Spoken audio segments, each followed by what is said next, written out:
Hi everyone, कैसे हैं आप सब। I hope you all are doing good. So हम लोग यूपीएससी मेंस आंसर राइटिंग की सीरीज़ कर रहे थे जिसमें कि हमारा एथिक्स कवर हो रहा है।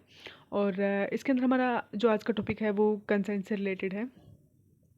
कंसेंट्स के ऊपर यूपीएससी ने अभी तक 3 बार ही क्वेश्चन पूछा है। 2 क्वेश्चन जिस साल ये पेपर इंट्रोड्यूस हुआ था 2013 के टाइम पे, उस साल पूछे गए थे, और जो थर्ड क्वेश्चन है वो 2023 के टाइम पे पूछा गया था।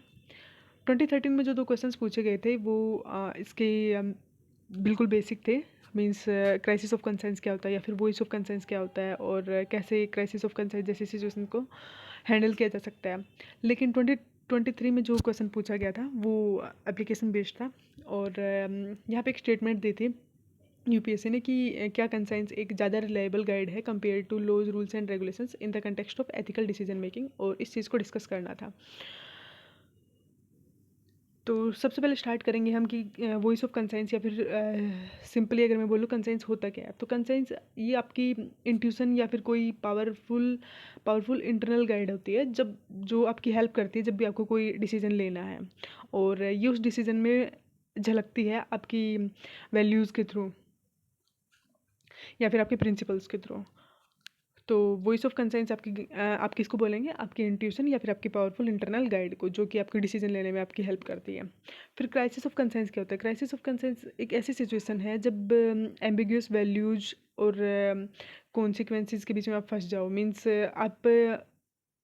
आपकी जो इंट्यूशन है या फिर आपकी जो वैल्यूज है वो आपको ठीक से गाइड ना कर पाएँ। ऐसी सिचुएशन आ जाए जिसमें आप समझ ना पाओ कि क्या सही है और क्या गलत है। तो उस सिचुएशन को बोलते हैं क्राइसिस ऑफ कंसाइंस। अब यूपीएससी ने पूछा था कि क्या आपकी लाइफ में कोई ऐसा इंसिडेंट हुआ है जहाँ पे आपको क्राइसिस ऑफ कंसर्न जैसे सिचुएशन का सामना करना पड़ा है। तो यहाँ पे मैंने एक नैरेटिव लिखा है अपनी लाइफ से रिलेटेड कि कॉलेज टाइम पे मैं एक ग्रुप प्रोजेक्ट का हिस्सा थी, और जो कि इवेल्यूएट किया जाना था जॉइंटली, लेकिन एक टीम मेंबर ने बहुत बेयरली कंट्रीब्यूट किया था। और जब सबमिशन होने का टाइम आया तब उसने आके रिक्वेस्ट करना स्टार्ट किया कि हम उसको भी इक्वल कंट्रीब्यूटर मान लें, बिकॉज उसको अच्छे मार्क्स चाहिए थे स्कॉलरशिप रिन्यूअल के लिए। अब क्राइसिस ऑफ कंसाइन यहाँ पे कैसे आया कि अगर हम उसको इंक्लूड कर लेते हैं कि हम उसको इंक्लूड करें या एक्सक्लूड करें इक्वली कंट्रीब्यूट करने के लिए। तो अगर हम इसको इंक्लूड करते हैं तो जो बाकी की जो टीम मेंबर है उनके लिए ये अनफेयर रहेगा, और अगर उसको एक्सक्लूड कर देते हैं तो उसकी जो स्कॉलरशिप है वो अफेक्ट होगी, और उसकी पढ़ाई भी आगे जाके अफेक्ट हो सकती है। फिर इस सिचुएशन को कैसे हैंडल किया जा सकता था, ओपन डायलॉग करके कि उससे प्राइवेटली बात करो और उसके सिचुएशन क्यों उसके साथ ऐसा हुआ कि उसने इतना कम कंट्रीब्यूट क्यों किया ये जानने की कोशिश की। देन एथिकल बैलेंसिंग करने की कोशिश की कि उसको इक्वल क्रेडिट देने के बजाय या फिर उसको टोटली एक्सक्लूड करने के बजाय एक मिडल पाथ आपको अपनाना है।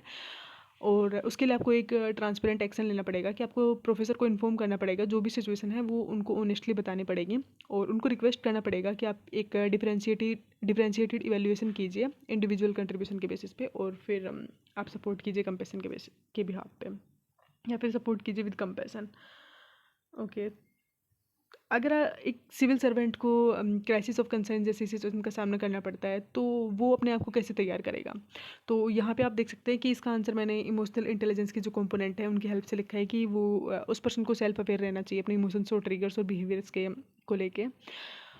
उसे अपने इमोशंस और इम्पल्सेस को सेल्फ रेगुलेट करना आना चाहिए, उसके अंदर एम्पैथी होनी चाहिए, और मोरल एजुकेशन और रोल मॉडल की हेल्प ली जा सकती है। वो अपने जो ट्रस्टेड मेंटोर या फिर जो सीनियर्स हैं या फिर जो कोलिग्स हैं उनसे एडवाइस ले सकता है।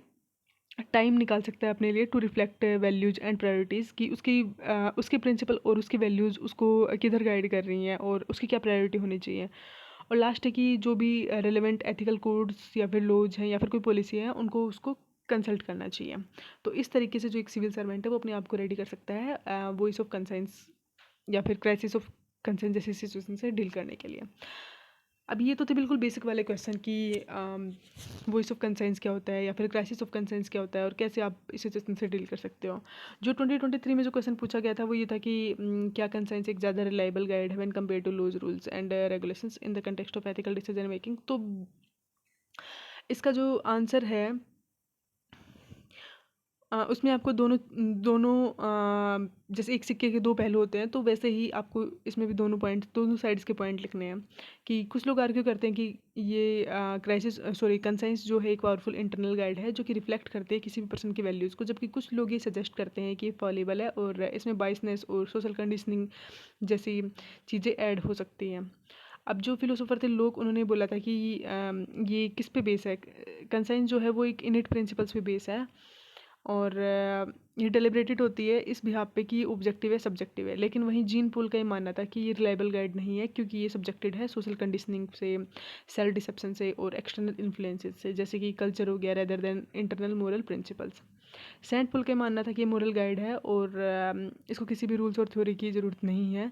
और उसका ये आइडिया था कि हर किसी को के पास एक कंसेंस होती है। लेकिन वही कांत का ये मानना था कि ये सबसे ज़्यादा रिलायबल गाइड है, और वो आर्ग्यू कर रहे थे कि ये रिफ्लेक्ट करती है एक जो ह्यूमन कैपेसिटी है, इनेट ह्यूमन कैपेसिटी उसको, for reason and moral judgement. और अगर कोई पर्सन अपनी कंसेंस को फॉलो करता है तो ये ज़रूरी हो जाता है उसके लिए फॉलो करना फॉर एक्टिंग एथिकली। अब क्यों ज़रूरी है कंसाइंस एथिकल डिसीजन मेकिंग के लिए? क्योंकि ये आपकी पर्सनल वैल्यूज़ को रिफ्लेक्ट करती है, ये किसी भी पर्सन को अकाउंटेबल ठहराती है, और ये चैलेंज करती है ग्रुप थिंकिंग को, प्रोवाइड करती है मोरल करेज। तो ये कुछ क्वेश्चंस थे जो कि यूपीएससी ने पिछले 10 से 12 साल में पूछे हैं, 13 साल में, सॉरी, 2013 से लेकर 2026 तक। 26 का तो सॉरी अभी पेपर ही नहीं हुआ है, 2013 से लेकर 2025 तक। और